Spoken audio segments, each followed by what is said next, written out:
자, 우리 14절까지 말씀 함께 보겠습니다. 네, 하나님께서 여러분에게 오늘 하루도 정말 충만하신 은혜, 보호하신 은혜가 함께 하시기를 간절히 축원드립니다.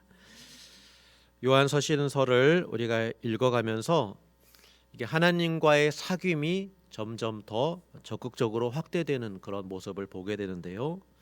처음에는 하나님과 사귐 안에서 떨어지지 않도록 하나님께서 은혜의 안전장치, 곧 예수 그리스도의 피로 죄를 지어도 용서해 주시고 예수님께서 우리의 화목제물이 되어 주신다라는 그런 안전장치를 말씀하다가 이제 조금씩 나아갈수록 더 적극적으로 계명을 순종하라, 빛 가운데 행하라 라는 말씀으로 권면하고 있습니다. 살아가면서 죄를 짓고 매 순간 용서받는 것도 좋지만 그러나 조금씩 계명을 순종함으로 죄를 짓지 않는 게 더 좋다라는 게 이 요한의 마음입니다.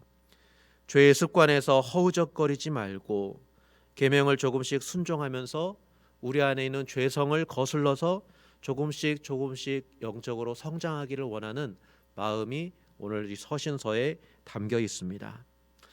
그래서 하나님과의 참된 사귐은 시간이 갈수록 영적인 성장의 열매를 맺어가는 것입니다. 그러나 이 성장을 하는 과정 속에서 여전히 어둠이 있다라는 것을 우리는 기억해야 합니다. 이 세상에서 하나님의 계명과 악한 자의 거짓말 사이에 그런 대결이 있는 것이고, 또 한쪽에서는 사랑의 힘이 있지만 그러나 미워하는 힘이 여전히 우리 안에 있음을 우리는 기억해야 합니다. 그러나 우리는 복음을 받은 사람들입니다. 복음이란 이 싸움에서 예수님이 승리하셨다, 예수님이 십자가로, 예수님이 사랑으로 승리하셨다라는 것을 선포하는 것이죠.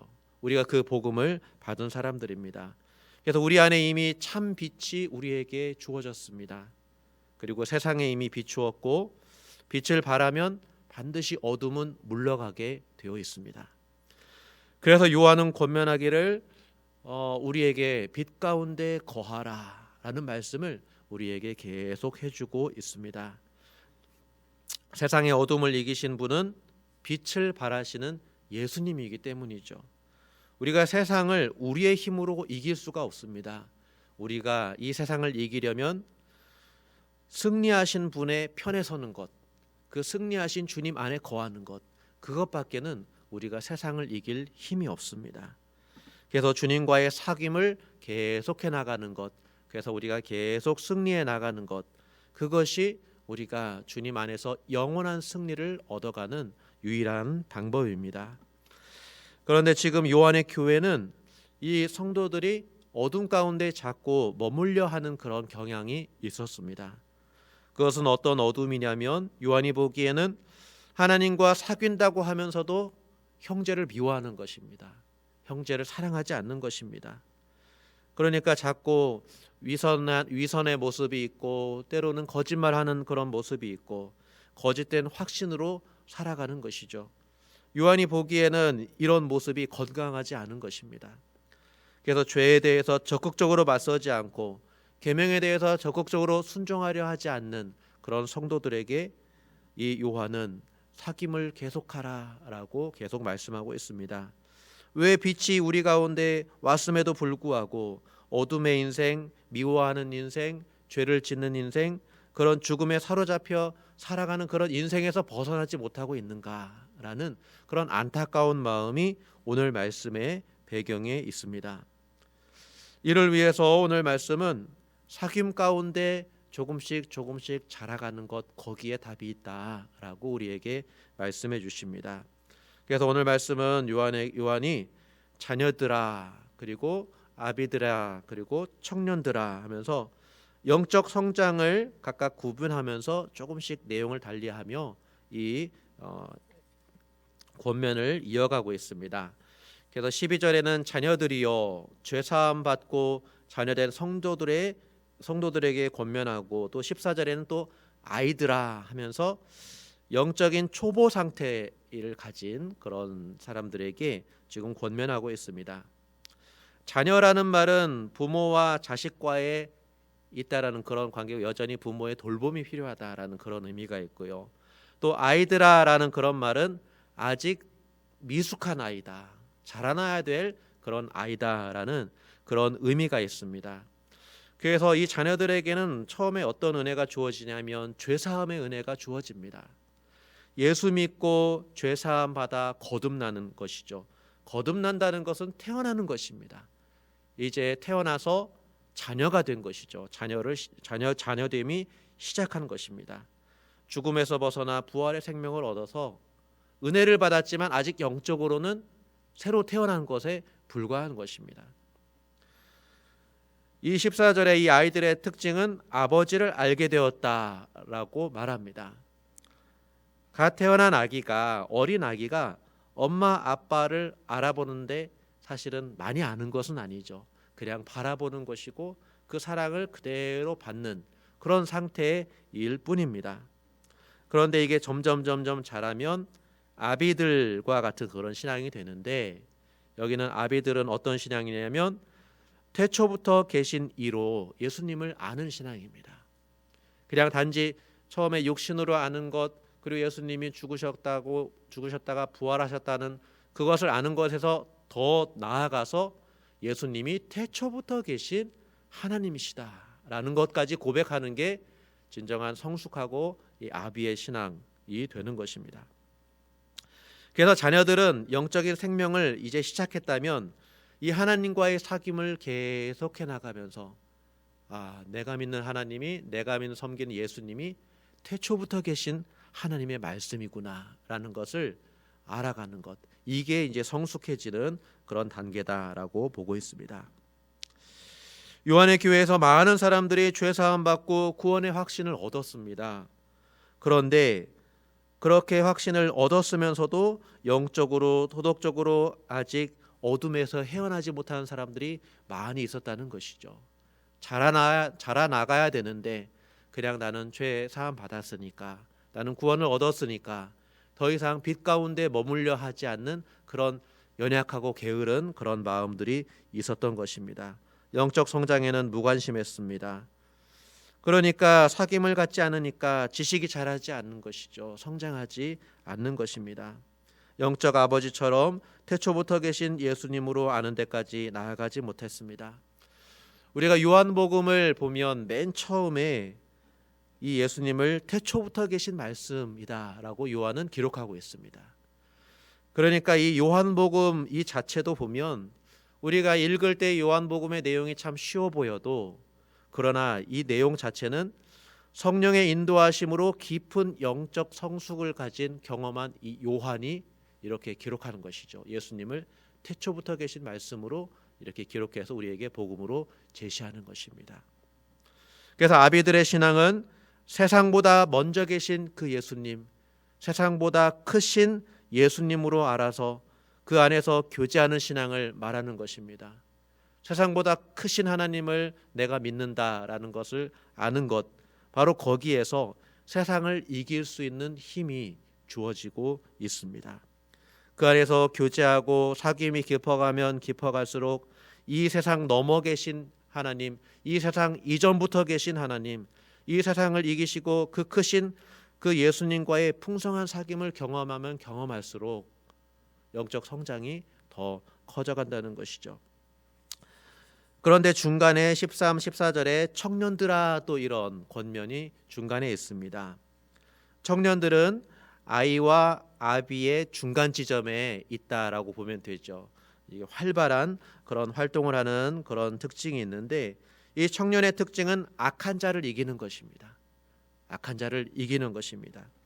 처음에 죄사함을 받아 자녀가 됐지만 이제 빛과 사랑의 은혜를 얻어 그 능력을 의지하면서 악한 자를 이겨나가는 그런 일들이 일어날 때에 그 말씀이 이제 확인되는 것이죠. 그래서 예수 그리스도가 세상보다 크신 하나님이라는 것을 알아가는 것이죠. 그것이 시간이 지나가면 갈수록 아비의 그런 신앙으로 성장하는 것입니다. 그래서 14절 말씀의 승리의 비결은 그 하나님의 말씀이 우리 안에 거하는 것, 우리 마음에 거하는 것, 우리의 삶에 거하는 것이라고 말씀합니다. 그래서 말씀의 능력을 체험하는 것, 진정한 말씀이신 예수 그리스도를 알아가는 것, 바로 그것이 청년의 신앙입니다. 참된 사귐 안에는 처음에는 죄사함이 있다가, 그러나 죄사함에 머무는 그런 신앙이 아니라 적극적으로 말씀을 의지하면서 세상을 이겨나가는 그런 청년의 신앙이 우리에게 필요하고, 그런 것들이 이제 시간이 지나고 성숙이 되면 세상보다 앞서시고 세상보다 크신 태초부터 계신 그 하나님을 아는 그런 아비의 신앙으로 나아가는 것입니다. 이러면은 세상에 크게 흔들리지 않습니다. 이 세상을 이기신 주님을 알고 의지하고 있기 때문이죠. 세상을 이렇게 이기면서 사귐을 지속할 때 이런 성장이 우리에게 기대되고 있습니다. 오늘 말씀을 보면서 이 어두운 세상을 이겨나간다라는 게 무엇일까, 이런 생각을 한번 질문을 가져봅니다.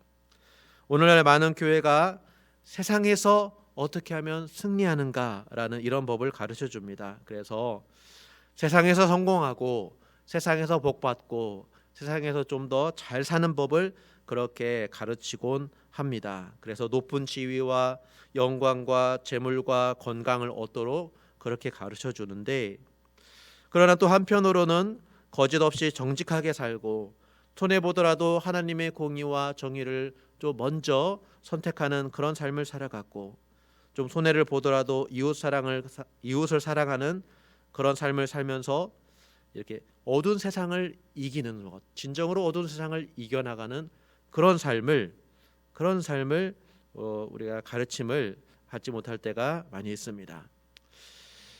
정말 바라는 것은 우리가 세상에서도 성공하지만 또 한편으로는 세상을 이기면서도 살 수 있으면 참 좋겠죠.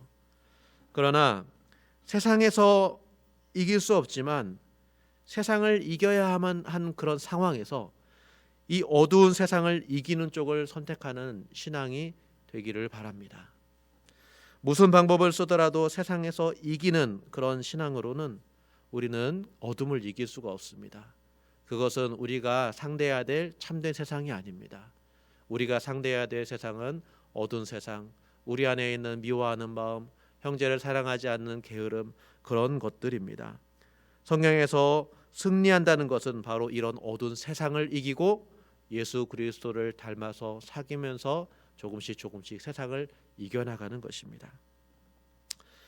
저와 여러분은 이미 썩지 않고 더럽지 않고 쇠하지 않은 하나님의 나라를 유업으로 선물로 받았습니다.